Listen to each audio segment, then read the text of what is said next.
కూడా ఫోన్ లో నాకు చెప్పారు నాలుగు చవితి రోజు ఇలా వండుకున్నావమ్మా అని. మరి ఆ రోజు కూడా కట్ చేయకపోయి ఉంటారు, అందుకే మళ్ళీ ఈ రోజు దొరికే.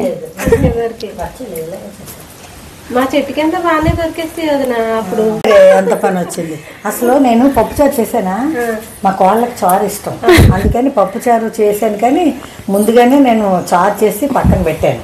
రాగానే తింటదేమనేసి నేను పప్పుచారు ఇచ్చాను. పప్పుచారు అత్తయ్య చారు చేయలేదు, అదే నీకోసమే చేశాను, చారు ఇష్టం. ఇప్పుడు మళ్ళీ మా పిన్ని చేశారు మళ్ళీ. అది చింతకాయ చారు. ఈ చింతపండు చారు కన్నా చింతకాయ చారు స్పెషల్, దొరకదు. వదిన గారు మా కూతురు ఇష్టాలు అన్ని తెలుసుకొని మీరు అన్ని చేసి పెట్టినందుకు నేను చాలా హ్యాపీగా ఫీల్ అవుతాను. చింతకాయ కొట్టదు. ఇప్పుడు నా రెసిపీయా? ఇప్పుడు మా కోడల కోసం పుట్ట పొడుగులు పట్టుకొచ్చారు మా మామయ్య. మీ మామయ్య? అది కట్ చేసి మళ్ళీ లేదు లేదు చెప్పండి. అదే అయితే పుట్టకొక్కుల కర్రీకి ఆయిల్ వేసేసి కొంతమంది స్టవ్ మీద పెట్టి అన్నీ వేస్తారు. నేను అలా వెళ్ళి డైరెక్ట్గా ఆయిల్, తర్వాత అల్లం వెల్లుల్లి రెమ్మలో. అయితే పుట్టగొడులకు ఒక స్టోరీ ఉంది కదా అత్తయ్య, ఏంటది? ఇది కట్ చేస్తే దొరకవు ఎవరు చెప్తున్నారు? పుట్టగొడుగులు స్టోరీ అంటే అవి ఎలా పుట్టాయో అందరికీ తెలుసు, నాకు తెలీదే. మీకు తెలీదా? అయితే పూర్వం అత్తలు కోడళ్ళకి సరిగా ఫుడ్ అది పెట్టేవారు కాదు అని అనేవారు కదా. అయితే ఆ క్రమంలో ఆమెకి వాళ్ళ అమ్మగారు మాంసం ఏదో పంపించడం, కోడి మాంసం, అది తింటుండగా ఆవిడ రావడం, అమ్మో తెలిసిపోద్దని చెప్పేసి ఆమె ఒక మట్టి లాంటి దాని దగ్గర తీసుకెళ్ళి అవి వేసిందట. వేసేస్తే నుంచి పుట్టకొడుకులు వస్తాయని అంటారు మన పెద్దవాళ్ళు. ఆ కథ చెప్పేవారు మా అమ్మమ్మ వాళ్ళు.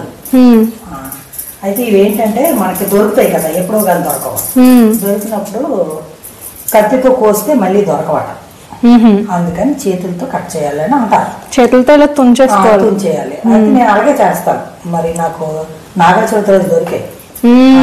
ఆ రోజు కాల్ చేసి మరీ చెప్పారు దొరికే మాకు అని. కోడలు తినలేదు, అబ్బాయి తినలేదు అనేసి నేను ఫోన్ చేసి చెప్పాను. ఈ రోజు అనుకోలేదు అసలు, లక్కీగా ఇలా పొలంలోకి వెళ్తే ఎదురు వచ్చాయట పుట్టకోడు. వెంటనే ఆయన మళ్ళీ వచ్చేసారు, బ్యాక్ వచ్చి. నేను అనుకుంటూనే ఉన్నా మనసులో దొరుకుతాయేమో అని, సీరియస్ గా ఇక్కడికి వచ్చే ముందు. అబ్బా తెచ్చేసారమ్మా, తెచ్చేసి ఏమండి మరి 12కి వస్తారు కదా, అప్పుడు తేలేకపోయారంటే ఇవి మరి అప్పుడు పాడైపోతాయో ఉండే అనేసి అన్నారు. సరే అని ఇవన్నీ వేసేసి ఆ తాలింపులో అన్నీ డైరెక్ట్గా వేసేసి కొంచెం పసుపు, దేంట్లోనే చూడడానికి చికెన్ మటన్ లానే ఉంది, సేమ్ అలానే ఉంటుంది. కారం ఎంత మనం సరిపోద్ది అని అనిపిస్తే అంత కారం కలిపి అన్నీ మిక్స్ చేసేసి. ఓల్డ్ స్టైల్ కర్రీయా? Old style. ఎంత సింపుల్ గా ఉంటుంది అనుకునేది కర్రీ. ఓల్డ్ స్టైల్ కర్రీ మరి ఇలాగే సింపుల్ గా ఉంటుంది. మరి మీకు నచ్చుతుందో లేదో తిని చెప్పాలి. Okay okay. ఇంకేది ఎలా కలిపేసి స్టవ్ ఎక్కించేయడమేనా? వేసేయడమే. ఇంకా అలా దగ్గరికి అయిపోతుంది. అయిపోయినప్పుడు ఆఫ్ చేసేయాలి. ఇంకా వాటర్ ఏమీ అవసరం లేదా? వాటర్ అసలు ఒక్క చుక్క వాటర్ అవసరం లేదు. ఎన్ని మినిట్స్ లో అయిపోతుంది అంటే సుమారు? అయిపోతుంది ఒక పావు గంట పడుతుందిలే, ఎందుకంటే అలా దగ్గరికి కావాలిగా. ఇదే ఓకే. సాల్ట్ ఒక్కసారి మధ్యలో కలుపుకుంటే సరిపడా. ఓకే అయిపోతుంది. అలా అన్నీ టమాటాలు, ఉల్లిపాయలు, వాటర్ మనం ఒక్క చుక్క కూడా వేయలేదు ఇందులో. చూడు ఎంత వాటర్ వస్తుంది దాని నుంచి. ఇది దగ్గరికి అయిపోయింది. ఇదిగో ఇలా వాటర్ లేకుండా నా కర్రీ అలా అయిపోయిందమ్మా మా కోడల curry. Okay okay. Very simple process చెప్పారు. అత్తగారు వండాడు. ఓకే, కోడలు కర్రీ. కానీ దొరకడం కూడా లక్కే ఉండాలి. వండాలంటే వండగలమా, ఇవి కావాలన్నప్పుడు దొరుకుతాయా?